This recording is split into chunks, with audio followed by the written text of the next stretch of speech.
Chapter 12 CRPC section 164 recording of confessions and statements. तो कोई metropolitan magistrate या judicial magistrate, चाहे उनके पास जुरिस्डिक्शन है या नहीं है, वो इन्वेस्टिगेशन के दौरान कन्फेशन या स्टेटमेंट रिकॉर्ड कर सकते हैं।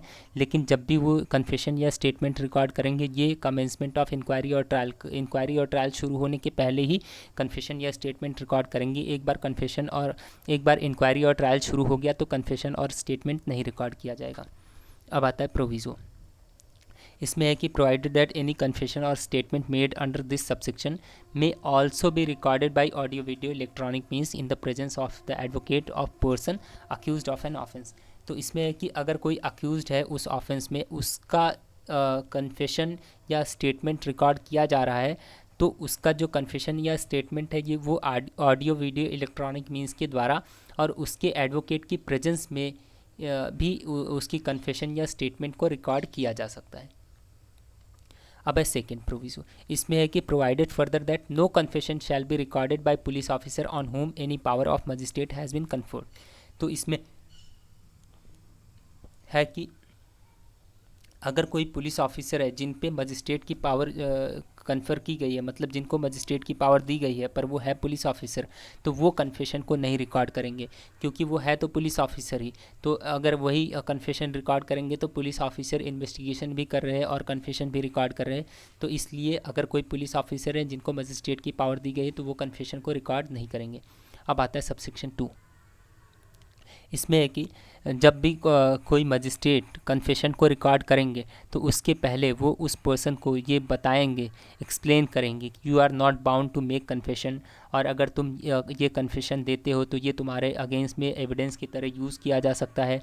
और मजिस्ट्रेट उससे क्वेश्चन आंसर करेंगे और उस पर अगर उनको लगता है कि ये जो है अपनी इच्छा से जो है नहीं दे रहा है कन्फेशन, तो उसकी कन्फेशन को मजिस्ट्रेट नहीं रिकॉर्ड करेंगे। तो मजिस्ट्रेट उसकी कन्फेशन को नहीं रिकॉर्ड करेंगे अगर उनको ऐसा नहीं लगता है कि वो अपनी इच्छा से स्टेटमेंट दे रहा है। अब आता है सबसेक्शन 3।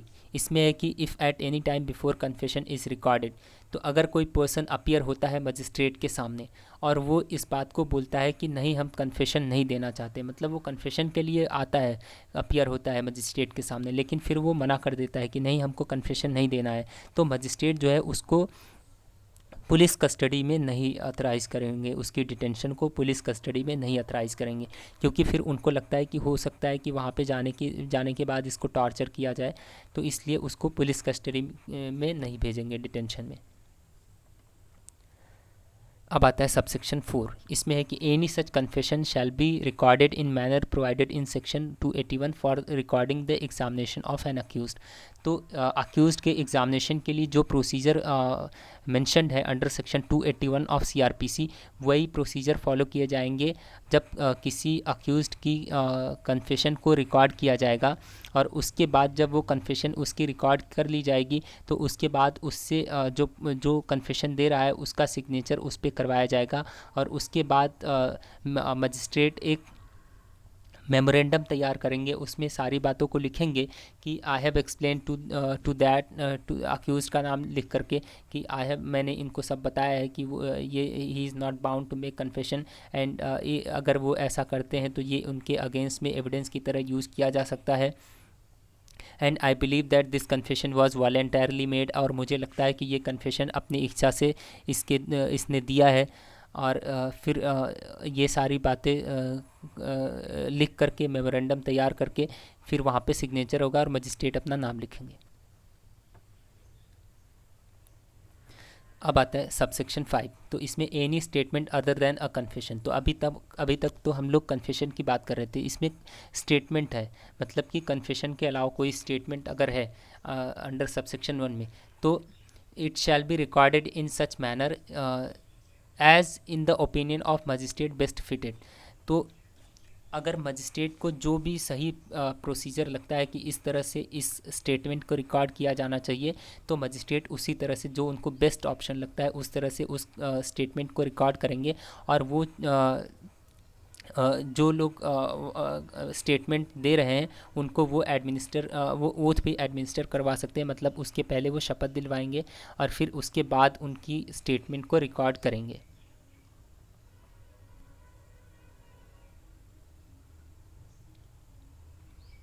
अब आता है सबसेक्शन 5A। तो इसमें क्लॉज ए है, सबसेक्शन 5A का क्लॉज ए है। इसमें है कि इन केसेस पनिशेबल अंडर सेक्शन 354, 376 और 509।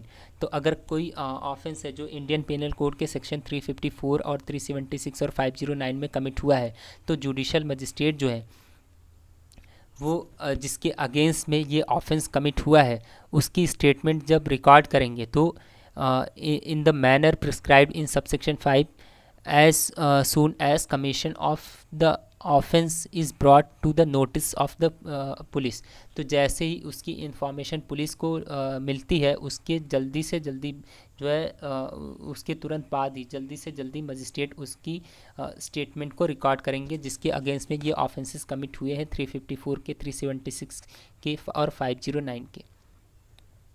अब है नेक्स्ट प्रोविजन, इसमें है कि provided that if the person making the statement is temporarily और परमानेंटली मेंटली और physically disabled, magistrate shall take the assistance of an interpreter और special educator in recording the statement. तो इसमें है कि अगर कोई पर्सन है जो मेंटली या फिजिकली डिसेबल्ड है, चाहे वो टेम्पररली डिसेबल्ड है या परमानेंटली डिसेबल्ड है, लेकिन अगर वो फिजिकली या मेंटली डिसेबल्ड है और उसकी स्टेटमेंट मजिस्ट्रेट को रिकॉर्ड करनी है, तो उसकी स्टेटमेंट को रिकॉर्ड करने के लिए मजिस्ट्रेट किसी इंटरप्रीटर या स्पेशल एजुकेटर की हेल्प लेंगे और फिर उसकी स्टेटमेंट को रिकॉर्ड करेंगे। अब है नेक्स्ट प्रोविजो, इसमें है कि जब ऐसे किसी पर्सन की जिसकी स्टेटमेंट मजिस्ट्रेट रिकॉर्ड कर रहे हैं जो मेंटली और फिजिकली डिसेबल्ड है और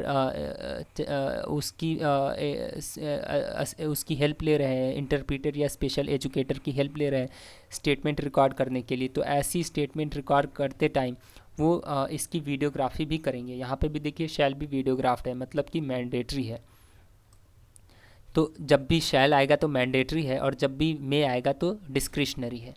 अब आता है क्लॉज बी, इसमें है कि a statement recorded under clause A of a person who is temporarily और permanently mentally or physically disabled shall be considered a statement in lieu of examination in chief as specified in section 137 of Indian evidence act. तो बोल रहे हैं कि जब कोई person है जिसकी स्टेटमेंट मजिस्ट्रेट रिकॉर्ड कर रहे हैं अंडर क्लॉज ये, जो मेंटली और फिजिकली डिसेबल्ड है, उसकी स्टेटमेंट जो रिकॉर्ड कर रहे हैं वो एग्ज़ामिनेशन इन चीफ के बदले यूज़ किया जाएगा।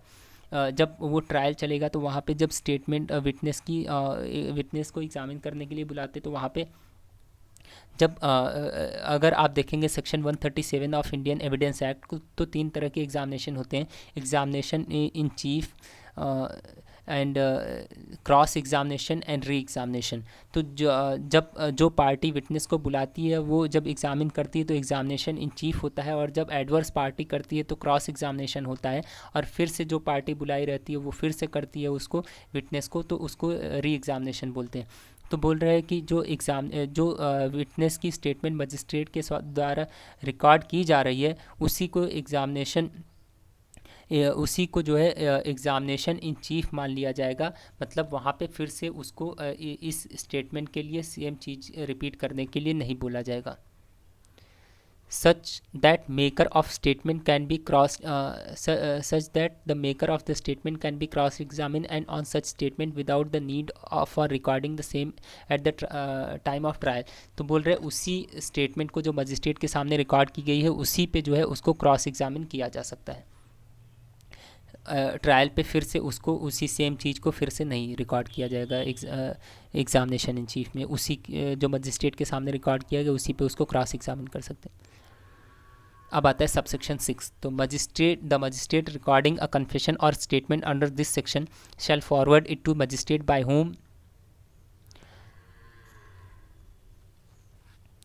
whom the case is to be inquired into or tried। तो बोल रहे हैं कि जो मजिस्ट्रेट जब उस कन्फेशन या स्टेटमेंट को रिकॉर्ड करेंगे तो जिनके पास ज्यूरिसडिक्शन नहीं है तो उसको रिकॉर्ड करने के बाद उस कन्फेशन या स्टेटमेंट को फिर उन मजिस्ट्रेट के पास भेज देंगे जिनके पास ज्यूरिसडिक्शन है उस केस को इंक्वायरी और ट्रायल पे चलाने का। अब आता है section 164A।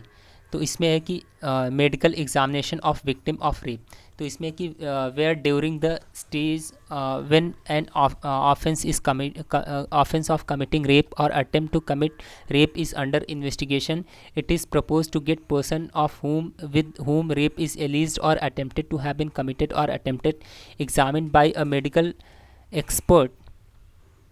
Such examination shall be conducted by a registered medical practitioner employed in hospital run by government or local authority, and in absence of such practitioner, by any other registered medical practitioner with the consent of such woman or person competent to give such consent on her behalf, and such woman shall be sent to such registered medical practitioner within 24 hours from the time of receiving the information relating to the commission of such offence. तो इसमें है कि कोई offence जो rape का commit हुआ है उसकी जब इन्वेस्टिगेशन इज़ अंडर इन्वेस्टिगेशन, वो इन्वेस्टिगेशन चल रही है, जैसे ही शुरू होगी, it is propose to get the person of the woman with whom rape is alleged और attempted to have been committed और attempted examine by medical expert. तो उसका तुरंत मेडिकल एग्जामिनेशन कराया जाएगा रजिस्टर्ड मेडिकल प्रैक्टिशनर के द्वारा, जो स्टेट गवर्नमेंट के द्वारा या लोकल अथॉरिटी के द्वारा रन किए जा रहे हॉस्पिटल में कोई मेडिकल प्रैक्टिशनर है, रजिस्टर्ड मेडिकल प्रैक्टिशनर, उसके द्वारा उसका मेडिकल एग्जामिनेशन कराया जाएगा। और अगर वो रजिस्टर्ड मेडिकल प्रैक्टिशनर अवेलेबल नहीं है, उसकी एब्सेंस में, by any other registered medical practitioner with the consent of such woman और a person competent to give such consent on her behalf. तो अगर वो registered medical practitioner state government या local authority के द्वारा रन किए गए हॉस्पिटल का नहीं है, तो किसी और रजिस्टर्ड मेडिकल प्रैक्टिशनर से उसका मेडिकल एग्जामिनेशन कराया जाएगा। लेकिन किसी और रजिस्टर्ड मेडिकल प्रैक्टिशनर से मेडिकल एग्जामिनेशन करवाने के पहले उस वुमन की कंसेंट ली जाएगी या किसी और पर्सन की कंसेंट ली जाएगी जो कॉम्पिटेंट है, जो उसकी जगह पे कंसेंट दे सकते हैं। and such woman shall be sent to registered medical practitioner within 24 hours from the time of receiving the information relating to the commission of such offence। और जैसे ही उस ऑफेंस की सूचना मिलती है उसके 24 घंटे के अंदर वो रजिस्टर्ड मेडिकल प्रैक्टिशनर के पास उस वुमन को भेजा जाएगा मेडिकल एग्जामिनेशन के लिए। अब आता है सबसेक्शन 2। इसमें है कि the registered medical practitioner to whom such woman is sent shall without delay examine her person and prepare a report of her examination giving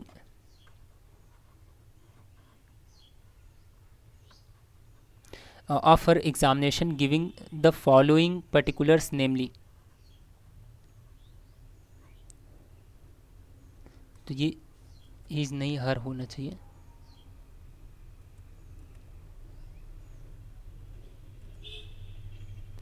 offer examination giving the following particulars नेमली।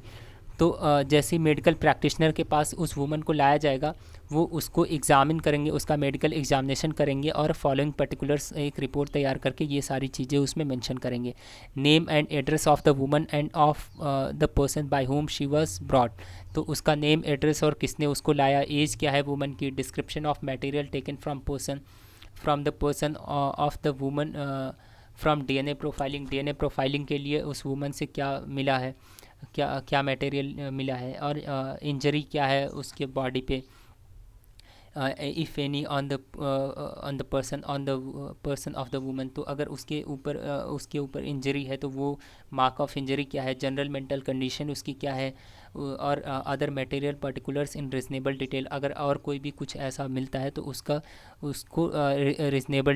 उसको detail में जो है एक reasonable detail में उसको mention करेंगे। अब आता है subsection 3। The report shell state precisely the reasons for each conclusion arrived. तो जो भी कंक्लूजन वो किसी रिपोर्ट को एग्जामिन करने के बाद, कोई भी एग्जामिनेशन करने के बाद जिस कंक्लूजन पे पहुंचेंगे उसको रीज़न के साथ, क्या रीज़न रहा है, किस बात पे वो उस कंक्लूजन पे पहुंचे, उसके साथ उस रीज़न को भी उसमें लिखेंगे। अब है सबसेक्शन 4। इसमें है कि the report shell precisely record that consent of woman or the person competent to give such consent on her behalf to such examination had been obtained। तो रिपोर्ट में इस बात को भी लिखा जाएगा कि उस वुमन की कंसेंट या कोई और पर्सन जो कॉम्पिटेंट पर्सन है उनकी कंसेंट जो है ले ली गई थी मेडिकल एग्जामिनेशन के लिए। अब है सबसेक्शन 5, इसमें है कि the exact time of commencement and completion of examination shall also be noted in the report। तो एग्जैक्ट जिस टाइम पे वो एग्जामिनेशन शुरू हुआ था मेडिकल एग्जामिनेशन और जितने टाइम पे कंप्लीट हुआ था मेडिकल एग्जामिनेशन उसको भी उस रिपोर्ट में लिखेंगे। The registered medical practitioner shall without delay forward the report to the investigating officer, who shall forward it to the magistrate referred to in section 173 as part of documents referred to in clause A of subsection 5 of that section। तो जैसे ही वो medical examination complete होगा वो registered medical practitioner उस report को investigating officer को भेजेंगे और वो इन्वेस्टिगेटिंग ऑफिसर तुरंत ही उस रिपोर्ट को जो है मतलब वो पुलिस वो इन्वेस्टिगेटिंग ऑफिसर उस रिपोर्ट को मजिस्ट्रेट को भेजेंगे और वो under clause A of subsection 5 of section 173 में जब वो रिपोर्ट भेजेंगे मजिस्ट्रेट को तो उसी में मजिस्ट्रेट को उस मेडिकल रिपोर्ट को भी मजिस्ट्रेट को भेजेंगे इन्वेस्टिगेटिंग ऑफिसर। अब है सबसेक्शन 7, इसमें है कि nothing in this section shall be construed as rendering lawful any examination without the consent of woman और any person competent to give such consent on her behalf. तो बोल रहे हैं कि अगर उस वुमन की कंसेंट नहीं ली गई थी मेडिकल एग्जामिनेशन के लिए या कोई पर्सन जो कॉम्पिटेंट है वो अगर कंसेंट नहीं दिए मेडिकल एग्जामिनेशन के लिए तो वो मेडिकल एग्जामिनेशन को लॉफुल नहीं माना जाएगा। और फिर इसमें आगे एक्सप्लेनेशन में है कि examination and registered medical practitioner की जो डेफिनेशन है अंडर सेक्शन 53 ऑफ सीआरपीसी वही मानी जाएगी। यहाँ पे जो मेंशन है examination and registered medical practitioner, तो जो डेफिनेशन सेक्शन 53 में ऑफ सीआरपीसी में दी गई है वही मीनिंग यहाँ पे भी सेम मीनिंग माना जाएगा। ओके फ्रेंड्स, तो इस वीडियो में इतना ही, मिलते हैं नेक्स्ट वीडियो में। Thank you.